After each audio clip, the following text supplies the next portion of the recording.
Power system বা বিদ্যুৎ সরবরাহ ব্যবস্থা এটা তো আমাদের জীবনের একটা অংশ তাই না? হুম। কিন্তু এই যে বিশাল একটা নেটওয়ার্ক এত জটিল, এটা যে একটা অদৃশ্য বর্ম দিয়ে সবসময় সুরক্ষিত থাকে সেটা নিয়ে আমরা কি খুব একটা ভাবি? মানে কিভাবে এটা নানা সমস্যা বা যাকে বলে ফল্ট তা থেকে নিজেকে বাঁচায়? হুম, ঠিকই বলেছেন। আজ আমরা এই প্রোটেকশন সিস্টেম বা সুরক্ষা ব্যবস্থার একটু গভীরে যাব। আমাদের কাছে যশোর বিজ্ঞান ও প্রযুক্তি বিশ্ববিদ্যালয়ের ডক্টর মেহেদী হাসানের কিছু খুব ইন্টারেস্টিং স্লাইড আছে। এগুলো আমাদের ব্যাপারটা বুঝতে সাহায্য করবে। হ্যাঁ, চলুন দেখি। চলুন তাহলে এই উৎসগুলো থেকে মূল জিনিসগুলো একটু জেনে নেওয়া যাক। দেখুন, পাওয়ার গ্রিডের যে নির্ভরযোগ্যতা, মানে আমরা যে মোটামুটি ভরসা করতে পারি বিদ্যুৎ থাকবে, এটা কিন্তু এমনি এমনি আসে না। তা তো বটেই। এর পেছনে একটা অত্যন্ত খুবই পরিকল্পিত সুরক্ষা ব্যবস্থা কাজ করে। এই স্লাইডগুলো থেকে আমরা সেটাই বোঝার চেষ্টা করব। কিভাবে সিস্টেমটা ডিজাইন করা হয়, এর ভেতরে কি কি উপাদান থাকে, আর কেন এটা এত জরুরি। আচ্ছা, তাহলে একদম শুরুতেই আসি। এই যে ফল্ট বা ত্রুটির কথা আমরা বলছি, এটা আসলে কি? মানে খুব সহজ করে বললে কি দাঁড়ায়? সহজ কথায় যদি বলি, পাওয়ার সিস্টেমে যে কোনো অস্বাভাবিক পরিস্থিতিই হলো ফল্ট। এটা সাধারণত ঘটে, বেশিরভাগ সময়, যখন বিদ্যুতের ইনসুলেশন ফেল করে। ইনসুলেশন ফেল করে মানে ওই যে তারের উপরের কভারটা? হ্যাঁ, অনেকটা তাই। ভাবুন, বিদ্যুতের তারগুলোর উপর একটা আস্তরণ থাকে তো। হ্যাঁ। ওই আস্তরণটা যদি কোনো কারণে নষ্ট হয়ে যায়, তখনই বিপদ। তখন হয়তো দুটো তার, যাদের মধ্যে হাই ভোল্টেজ আছে, তারা লেগে গেল, অথবা একটা তার মাটির সাথে, গ্রাউন্ডের সাথে কানেক্ট হয়ে গেল। ও আচ্ছা। ফলাফল, বিদ্যুৎ তখন তার স্বাভাবিক, যে পথে যাওয়ার কথা, সেই পথে না গিয়ে একটা উম, একটা শর্টকাট রাস্তা খুঁজে নেয়। এটাই হলো শর্ট সার্কিট, এটাই ফল্ট। ফল্টের কি বিভিন্ন টাইপ আছে? স্লাইডে দেখলাম হয়তো সিমেট্রিক্যাল আর আনসিমেট্রিক্যাল এরকম কিছু বলা আছে। একদম ঠিক। মূলত এই দুই রকমই। সিমেট্রিক্যাল ফল্ট মানে হলো যখন সিস্টেমে তিনটে ফেজই একসাথে এফেক্টেড হয়। তিনটে ফেজেই? হ্যাঁ, এটা কিন্তু সবচেয়ে মারাত্মক, কারণ এই সময় কারেন্টের মান সাংঘাতিকভাবে বেড়ে যায়। তবে ভালো খবর হলো, এই ধরনের ফল্ট তুলনামূলকভাবে কমই হয়। আর আনসিমেট্রিক্যাল, অন্যদিকে আনসিমেট্রিক্যাল ফল্ট তিনটে ফেজকে সমানভাবে প্রভাবিত করে না। যেমন ধরুন, লাইন টু গ্রাউন্ড ফল্ট, যেটাকে এলজি ফল্ট বলে। একটা ফেজ লাইন মাটিতে টাচ করে গেল। এটাই কি সবচেয়ে বেশি হয়? হ্যাঁ, এটাই পাওয়ার সিস্টেমের সবচেয়ে কমন ফল্ট, সবচেয়ে বেশি দেখা যায়। এছাড়া আছে লাইন টু লাইন ফল্ট, দুটো ফেজ লাইন একসাথে লেগে যাওয়া। আর double line to ground fault, দুটো ফেজ লাইন একসাথে গ্রাউন্ড হওয়া। বুঝলাম। আচ্ছা, আর এই ফল্টগুলো হওয়ার কারণ কি? মানে প্রকৃতি দায়ী, নাকি যন্ত্রপাতির সমস্যা, নাকি অন্য কিছু? দেখুন, কারণ অনেক হতে পারে। তিন রকমই হতে পারে বলতে গেলে। প্রাকৃতিক কারণ তো আছেই, যেমন ধরুন বজ্রপাত বা ঝড়ে গাছের ডাল ভেঙে লাইনের ওপর পড়ল, খুব জোরে বাতাস পাখি বা অন্য প্রাণী? কারণ হয়ে দাঁড়ায়। আবার যন্ত্রপাতির নিজেরও সমস্যা হতে পারে, যেমন ইনসুলেশনটা পুরনো হয়ে গেল, নষ্ট হয়ে গেল, বা ধরুন তার ছিঁড়ে গেল, ট্রান্সফরমার বা সার্কিট ব্রেকারের ভেতরে কোনো সমস্যা হলো। মানে ইকুইপমেন্ট ফেলিয়ার যাকে বলে। ঠিক তাই, ইকুইপমেন্ট ফেলিয়ার। আর ৩ নম্বর কারণটা হলো মানুষের ভুল, হিউম্যান এরর। যেমন? যেমন ধরুন, ভুল সুইচিং অপারেশন করা হলো, বা মেইনটেনেন্সের সময় কোনো অসাবধানতা, এগুলো থেকেও কিন্তু ফল্ট হতে পারে। বোঝা গেল। কিন্তু ফল্ট হলে ঠিক সমস্যা মানে একটু শর্ট সার্কিট হলো, তাতে এত চিন্তার কি আছে? কেন এত তাড়াতাড়ি এটাকে সরাতে হবে? এটাই তো আসল পয়েন্ট। ফল্টের সময় কারেন্টের যে পরিমাণ, সেটা স্বাভাবিক অবস্থার চেয়ে, নর্মাল লোডের চেয়ে ১০ গুণ, ২০ গুণ বা তারও বেশি বেড়ে যেতে পারে। বলেন কি? ১০-২০ গুণ? হ্যাঁ, এই যে বিপুল কারেন্ট, এর মানে হলো প্রচণ্ড তাপ তৈরি হবে, যাকে বলে এক্সট্রিম থার্মাল স্ট্রেস। এই অতিরিক্ত তাপ কিন্তু মোটা মোটা কন্ডাক্টর বা তারকে সহজেই গলিয়ে দিতে পারে। সর্বনাশ! শুধু তাই না, যন্ত্রপাতির ভেতরে যে ইনসুলেশন থাকে, সেটাও পুড়িয়ে নষ্ট করে ফেলতে পারে। তাপ ছাড়া আর কোনো চাপ তৈরি হয়, মানে ফিজিক্যাল কোনো স্ট্রেস? অবশ্যই, এই বিশাল কারেন্ট যখন বইতে থাকে, তখন তার চারপাশে একটা শক্তিশালী ম্যাগনেটিক ফিল্ড তৈরি হয়। এর ফলে প্রচণ্ড তড়িৎচুম্বকীয় বা মেকানিক্যাল ফোর্স তৈরি হয়, হিউজ মেকানিক্যাল ফোর্সেস। কতটা হিউজ? এতটাই বেশি হতে পারে যে সাবস্টেশনের মোটা মোটা বাসবারগুলো যেগুলো কারেন্ট বহন করে সেগুলো বেঁকে যেতে পারে। পাওয়ার ট্রান্সফরমারের মতো দামি যন্ত্রের ভেতরের যে ওয়াইন্ডিং বা কয়েল থাকে সেগুলো ছিঁড়ে যেতে পারে। তার মানে পুরো সিস্টেমের স্টেবিলিটি, মানে স্থিতি, সেটাও নষ্ট হতে পারে। একদম। ফল্টের কাছাকাছি যে এলাকা সেখানে ভোল্টেজ একদম কমে যায়, প্রায় শূন্যের কাছাকাছি চলে আসে। এর ফলে কি হয়, পাওয়ার প্ল্যান্টে যে জেনারেটরগুলো একসাথে সিঙ্ক্রোনাইজড হয়ে চলছে, মানে তাল মিলিয়ে বিদ্যুৎ তৈরি করছে, তারা সিঙ্ক্রোনিজম হারাতে পারে, মানে তাদের মধ্যে আর তাল থাকে না। আর যদি তাড়াতাড়ি ফল্টটা সরানো না যায়? সেটাই সবচেয়ে ভয়ের কথা। যদি খুব দ্রুত, মানে মিলিসেকেন্ডের মধ্যে ফল্টটাকে সার্কিট থেকে আলাদা না করা যায়, তাহলে এই সমস্যাটা এক জায়গা থেকে শুরু হয়ে পুরো নেটওয়ার্কে ছড়িয়ে পড়তে পারে। এটাকে বলে ক্যাসকেডিং ফেলিয়ার। ক্যাসকেডিং ফেলিয়ার, মানে একের পর এক স্টেশন বসে যাওয়া। ঠিক তাই, যার ফল হতে পারে বিশাল এলাকা জুড়ে ব্ল্যাকআউট। এর সাথে তো আগুন লাগা বা বিস্ফোরণের ঝুঁকিও থাকে নিশ্চয়ই। হ্যাঁ, অবশ্যই। আগুন লাগতে পারে, বিস্ফোরণ হতে পারে, মানুষের জন্য ইলেকট্রিক শকের মারাত্মক ঝুঁকি থাকে, কোটি কোটি টাকার যন্ত্রপাতি নষ্ট হয়ে যেতে পারে, আর বিদ্যুৎ না থাকলে তো অর্থনৈতিক ক্ষতি অনেক। তাই ফল্ট হওয়া মাত্রই যত দ্রুত সম্ভব তাকে সিস্টেম থেকে বিচ্ছিন্ন করাটা ভীষণ জরুরি। তাহলে এই যে ভয়ঙ্কর পরিস্থিতি, এটা সামাল দেওয়ার উপায়টা কি? এখানেই কি সুইচ গিয়ার আর প্রোটেকশন সিস্টেমের কথা আসছে? একদম ঠিক ধরেছেন। এরাই হলো পাওয়ার সিস্টেমের রক্ষা কবচ। সুইচ গিয়ার হলো সেই সব ফিজিক্যাল ডিভাইস বা যন্ত্রপাতি, যেমন সার্কিট ব্রেকার, ফিউজ, আইসোলেটর, যারা ইলেকট্রিক্যাল সার্কিটকে কানেক্ট বা ডিসকানেক্ট করে, মানে সুইচিং করে, কন্ট্রোল করে বা আইসোলেট করে। সহজ কথায়, এরাই হলো সেই শক্তি বা মাসল যা ফল্ট কারেন্টের প্রবাহকে শারীরিকভাবে বন্ধ করে দেয়। আর প্রোটেকশন সিস্টেম, সেটার কাজ কি? প্রোটেকশন সিস্টেম হলো এর পেছনের ব্রেন বা বুদ্ধি। এর কোর কম্পোনেন্ট বা মূল উপাদান হলো প্রোটেক্টিভ রিলে। রিলে? হ্যাঁ, এই রিলেগুলোই সিস্টেমের হেলথ মনিটর করে, মানে কারেন্ট, ভোল্টেজ এগুলো সবসময় মাপতে থাকে। যখনই কোনো অ্যাবনর্মালিটি বা ফল্ট ডিটেক্ট করে, তখন এই রিলে সুইচ গিয়ারকে, বিশেষ করে সার্কিট ব্রেকারকে সিগন্যাল পাঠায় যে এবার তুমি ওপেন হও, সার্কিট ব্রেক করো। উৎসের একটা উপমা বেশ ইন্টারেস্টিং ছিল।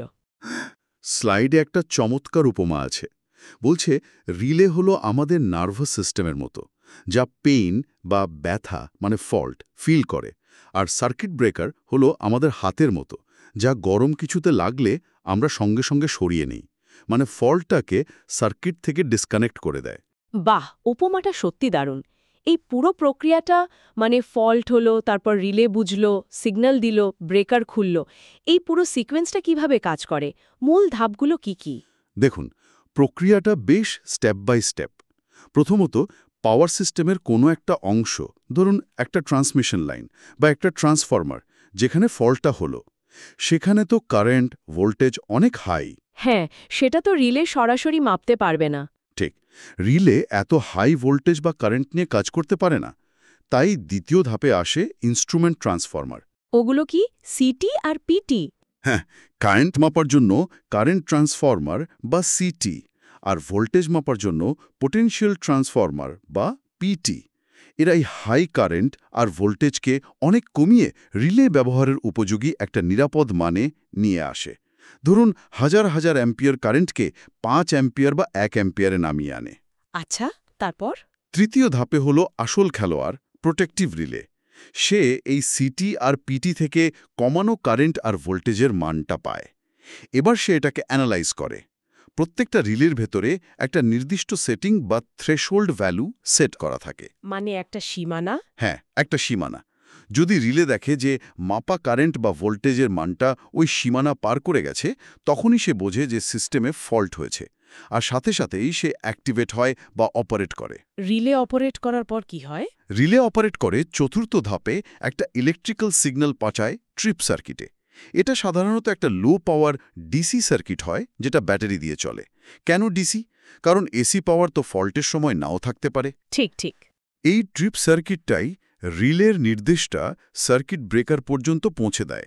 আর ফাইনালি, আর শেষ ধাপে, মানে পঞ্চম ধাপে, এই ট্রিপ সিগন্যাল পেয়ে সার্কিট ব্রেকার তার ভেতরের কন্ট্যাক্টগুলো মেকানিক্যালি খুলে ফেলে, মানে সার্কিটটা ব্রেক করে দেয়, যার ফলে মেইন পাওয়ার লাইনে কারেন্ট ফ্লো বন্ধ হয়ে যায়। ব্যাস, ফল্টযুক্ত অংশটা বাকি হেলদি সিস্টেম থেকে আলাদা হয়ে গেল। পুরো সিস্টেমটা খুবই ওয়েল কোঅর্ডিনেটেড মনে হচ্ছে। কিন্তু একটা ভালো প্রোটেকশন সিস্টেমের কি কি গুণ থাকা দরকার, মানে কোন বৈশিষ্ট্যগুলো থাকলে আমরা বলবো যে হ্যাঁ, এটা একটা কার্যকর সুরক্ষা ব্যবস্থা? স্লাইডগুলোতে 4টে প্রধান গুণের কথা বলা হয়েছে। এগুলো খুবই গুরুত্বপূর্ণ। প্রথমটা হলো সিলেক্টিভিটি বা নির্বাচন ক্ষমতা। মানে সিস্টেমে যদি ফল্ট হয় তাহলে প্রোটেকশন সিস্টেমের কাজ হলো শুধু সেই অংশটুকুকে খুঁজে বের করে আলাদা করা যেখানে সমস্যাটা হয়েছে। পুরোটা বন্ধ না করে? একদম, পুরো লাইন বা পুরো সাবস্টেশন বন্ধ না করে শুধু যে ফিডার বা যে ট্রান্সফরমারটা ফল্ট সেটুকুই বন্ধ করা। এতে বাকি অংশে বিদ্যুৎ সরবরাহ চালু থাকে, মিনিমাম ইন্টারাপশন হয়। আচ্ছা, দ্বিতীয় গুণ? দ্বিতীয়ত স্পিড বা গতি। ফল্ট কিন্তু বেশিক্ষণ সিস্টেমে থাকতে দেওয়া যায় না। কয়েক সেকেন্ড থাকলেই বিরাট ক্ষতি হয়ে যেতে পারে। তাই সুরক্ষা ব্যবস্থাকে খুব দ্রুত কাজ করতে হবে, মানে মিলিসেকেন্ডে। মিলিসেকেন্ড? হ্যাঁ, যত দ্রুত ফল্ট ক্লিয়ার করা যাবে যন্ত্রপাতির ড্যামেজ তত কম হবে আর সিস্টেমটাও আনস্টেবল হওয়ার সুযোগ পাবে না। তৃতীয় গুণটা হলো সেন্সিটিভিটি বা সংবেদনশীলতা। মানে সিস্টেমের ভেতরে খুব ছোট বা লো ম্যাগনিচিউডের ফল্টও যেন সে ডিটেক্ট করতে পারে। কেন? ছোট ফল্টে কি আসে যায়? আসে যায় কারণ অনেক সময় ছোট ফল্টগুলো প্রথমে বোঝা যায় না, কিন্তু পরে সেগুলোই বড় আকার ধারণ করে মারাত্মক ক্ষতি করতে পারে। তাই সিস্টেমের উচিত সবচেয়ে ছোট সম্ভাব্য ফল্টটাকেও সেন্স করতে পারা। আর চতুর্থ এবং সম্ভবত সবচেয়ে গুরুত্বপূর্ণ হলো রিলায়াবিলিটি বা নির্ভরযোগ্যতা। এটার আবার দুটো দিক আছে। কি কি? একটা হলো ডিপেন্ডেবিলিটি, মানে যখন সত্যিই ফল্ট হবে তখন প্রোটেকশন সিস্টেমকে অবশ্যই কাজ করতে হবে, ফেল করলে চলবে না। আর অন্যটা? অন্যটা হলো সিকিউরিটি, মানে যখন কোনো ফল্ট নেই, নর্মাল অবস্থা, তখন যেন ভুল করে কাজ না করে বসে, মানে আননেসেসারি ট্রিপিং যেন না হয়। আচ্ছা, মানে দরকারের সময় কাজ করবে, অকারণে কাজ করবে না। ঠিক, এই দুটো মিলিয়েই হলো রিলায়াবিলিটি। একটা ভালো প্রোটেকশন সিস্টেমকে সবসময় যখন দরকার তখন নির্ভুলভাবেই কাজ করতে হবে। এই যে প্রথম গুণটার কথা বললেন, সিলেক্টিভিটি, এটা অ্যাচিভ করার জন্য কি কোনো স্পেশাল টেকনিক আছে? স্লাইডে জোনস অফ প্রোটেকশন বা সুরক্ষার অঞ্চল বলে একটা কনসেপ্ট দেখলাম। হ্যাঁ, এটা সিলেক্টিভিটি অর্জনের একটা একেবারে ফান্ডামেন্টাল বা মৌলিক কৌশল। দেখুন, পাওয়ার সিস্টেম তো বিশাল বড়। এটাকে ম্যানেজ করা আর প্রোটেক্ট করার সুবিধার জন্য পুরো সিস্টেমটাকে কতগুলো লজিক্যাল সেকশন বা জোনে ভাগ করা হয়। যেমন একটা জেনারেটর আর তার সাথে যুক্ত ট্রান্সফরমার মিলে একটা জোন হতে পারে, একটা বাসবার একটা জোন, একটা ট্রান্সমিশন লাইন একটা জোন। প্রত্যেকটা জোনের জন্য তার নিজস্ব প্রোটেকশন সিস্টেম থাকে। এই জোনের বাউন্ডারি বা সীমানাটা কিভাবে ঠিক হয়? সাধারণত কারেন্ট ট্রান্সফরমার বা সিটিগুলোর লোকেশনই ঠিক করে দেয় জোনের বাউন্ডারি কোথায় হবে। কারণ এই সিটিগুলোই তো রিলেকে ইনফরমেশন দেয় যে তার জোনের মধ্যে কত কারেন্ট ঢুকছে আর কত বেরোচ্ছে। আচ্ছা। মূল প্রিন্সিপালটা হলো প্রত্যেকটা জোনের প্রোটেকশন সিস্টেম শুধু তার নিজের জোনের ভেতরের ফল্টের জন্যই রেসপন্স করবে। মানে তার জোনের ভেতরে ফল্ট হলে সে ট্রিপ করবে, কিন্তু যদি ফল্টটা তার জোনের বাইরে অন্য কোথাও হয় তাহলে তার চুপচাপ থাকার কথা, মানে ট্রিপ না করার কথা। কিন্তু একটা প্রশ্ন আছে, যদি ফলটা ঠিক দুটো জোনের বর্ডারে হয়, মানে যেখানে একটা জোন শেষ হচ্ছে আর একটা শুরু হচ্ছে, তখন কি হবে? কোনো রিলেই কি ভাববে যে এটা তার এলাকার ঘটনা নয়? এটা খুব ভালো প্রশ্ন, আর এখানেই আসছে ওভারল্যাপিং জোনের কনসেপ্ট। যদি জোনগুলো একদম গা ঘেঁষে থাকে, কোনো ওভারল্যাপ ছাড়া, তাহলে ঠিক বর্ডার লাইনে যদি ফল্ট হয় তাহলে একটা ব্লাইন্ড স্পট বা অন্ধ এলাকা তৈরি হওয়ার সম্ভাবনা থাকে। মানে কোনো রিলেই হয়তো সেটাকে নিজের ফল্ট বলে ধরবে না। তাহলে সমাধান কি? সমাধান হলো এই জোনগুলোকে ডিজাইন করার সময় এমনভাবে করা হয় যাতে তারা কিছুটা অংশ একে অপরের উপর ওভারল্যাপ করে। মানে একটা জোনের শেষ আর পাশের জোনের শুরু কিছুটা কমন এরিয়া শেয়ার করে। ছবিটা দেখলে বোঝা যায় একটা সার্কিট ব্রেকার সাধারণত দুটো জোনের মাঝখানে থাকে। হ্যাঁ, ঠিক তাই। সার্কিট ব্রেকারটাকে সাধারণত দুটো জোনের বাউন্ডারিতে ফেলা হয় এবং জোন দুটো ব্রেকারের দুপাশ থেকে এসে ওভারল্যাপ করে। এর ফলে ব্রেকারের কাছাকাছি বা বাউন্ডারিতে কোথাও ফল্ট হলে সেটা অন্তত একটা জোনের বা অনেক সময় দুটো জোনেরই প্রোটেকশনের আওতায় চলে আসে। কোনো গ্যাপ থাকে না, নো ব্লাইন্ড স্পটস। তার মানে সুরক্ষার যে ব্যবস্থা সেখানে একটা লেয়ার কাজ না করলে আরেকটা লেয়ার সেটা সামাল দেওয়ার জন্য থাকে, অনেকটা প্ল্যান বির মতো। একদম ঠিক বলেছেন। পাওয়ার সিস্টেম প্রোটেকশনে এটাকে বলা হয় প্রাইমারি এবং ব্যাকআপ প্রোটেকশন, মানে প্রাথমিক এবং সহায়ক সুরক্ষা। প্রাইমারি প্রোটেকশনটা কি? প্রাইমারি প্রোটেকশন হল ফার্স্ট লাইন অফ ডিফেন্স বা প্রথম প্রতিরক্ষা স্তর। প্রত্যেকটা জোনের জন্য যে ডেডিকেটেড প্রোটেকশন সিস্টেম থাকে সেটাই তার প্রাইমারি প্রোটেকশন। এটা ডিজাইন এমনভাবে করা হয় যাতে সে নিজের জোনের ভেতরের ফল্টকে সবচেয়ে দ্রুত এবং সবচেয়ে সিলেক্টিভলি, মানে নির্ভুলভাবে ক্লিয়ার করতে পারে। আর যদি কোনো কারণে এই প্রাইমারি প্রোটেকশন ফেল করে, মানে কাজ না করে, করল না, অথবা রিলে সিগন্যাল দিল কিন্তু সার্কিট ব্রেকারটা খুলল না, ব্রেকার ম্যালফাংশন, অথবা রিলে বা ব্রেকারের কন্ট্রোল সার্কিটে যে ডিসি পাওয়ার সাপ্লাই লাগে সেটাই ফেল করল, এরকম পরিস্থিতিতে ব্যাকআপ প্রোটেকশন সিস্টেম অ্যাক্টিভেট হয়ে ফল্টটাকে ক্লিয়ার করবে। যদিও হয়তো সেটা প্রাইমারির চেয়ে একটু বেশি সময় নেবে, অথবা হয়তো একটু কম সিলেক্টিভ হবে, মানে হয়তো ফল্টেড সেকশনের সাথে আরও কিছু ভালো সেকশনকেও বাদ দিয়ে দেবে, কিন্তু মূল উদ্দেশ্য হল ফল্টটাকে সরানো। ব্যাকআপ কি সবসময় প্রাইমারির চেয়ে স্লো হয়? এটা কি ইচ্ছে করে করা হয়? হ্যাঁ, এটা ইন্টেনশনালি বা ইচ্ছাকৃতভাবেই করা হয়। এটাকে বলে টাইম কোঅর্ডিনেশন বা সময়ের সমন্বয়। উদ্দেশ্য হল প্রাইমারি সিস্টেমকে আগে কাজ করার সুযোগ দেওয়া, কারণ প্রাইমারি সিস্টেমটাই সবচেয়ে ভালো জানে তার নিজের জোনের ফল্ট কোথায় এবং কোনটা। আচ্ছা। তাই ব্যাকআপ সিস্টেমকে একটু ডিলে বা দেরি করিয়ে দেওয়া হয়। যদি প্রাইমারি নির্দিষ্ট সময়ের মধ্যে কাজ করে ফেলে তাহলে তো খুব ভালো, যদি না পারে কেবল তখনই ব্যাকআপ সিস্টেম অ্যাক্টিভেট হবে। এতে আননেসেসারি ট্রিপিং এবং সিস্টেমের বড় অংশ বন্ধ হয়ে যাওয়ার ঝুঁকি কমে। এই ব্যাকআপ প্রোটেকশনেরও কি আবার টাইপ আছে? উৎস অনুযায়ী ব্যাকআপ প্রোটেকশন মূলত দুই ধরনের হতে পারে। একটা হলো রিমোট ব্যাকআপ, মানে ফল্ট যেখানে হয়েছে সেখান থেকে দূরে অন্য কোনো সাবস্টেশনে থাকা রিলে আর ব্রেকার ব্যাকআপ হিসেবে কাজ করছে। এটা কি এফেক্টিভ? এটা অপেক্ষাকৃত সহজ, কিন্তু সমস্যা হলো এটা কিছুটা ধীরগতির হয় আর কম সিলেক্টিভ হতে পারে। মানে ফল্টটা কোথায় হয়েছে সেটা দূর থেকে ঠিক বুঝতে না পেরে হয়তো একটা বড়সড় এলাকাকেই ট্রিপ করিয়ে দিল। আর অন্য টাইপটা? অন্যটা হলো লোকাল ব্যাকআপ, মানে একই সাবস্টেশনে থাকা অন্য কোনো প্রোটেকশন স্কিম ব্যাকআপ দিচ্ছে।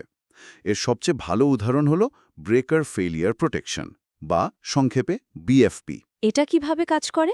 ধরুন একটা লাইনের প্রাইমারি রিলে ঠিকঠাক কাজ করল, তার নিজের সার্কিট ব্রেকারের ট্রিপ সিগন্যালও দিল, কিন্তু ব্রেকারটা কোনো কারণে জ্যাম হয়ে গেছে, খুলছে না। তাহলে তো ফল্ট ক্লিয়ার হলো না। ঠিক তখন বিএফএফ স্কিমটা এটা ডিটেক্ট করে। সে দেখে যে রিলে ট্রিপ দিয়েছে কিন্তু কারেন্ট ফ্লো বন্ধ হয়নি।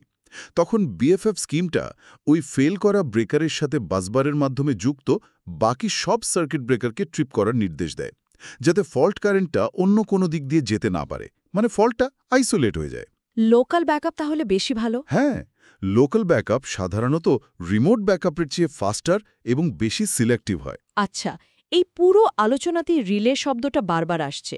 এবার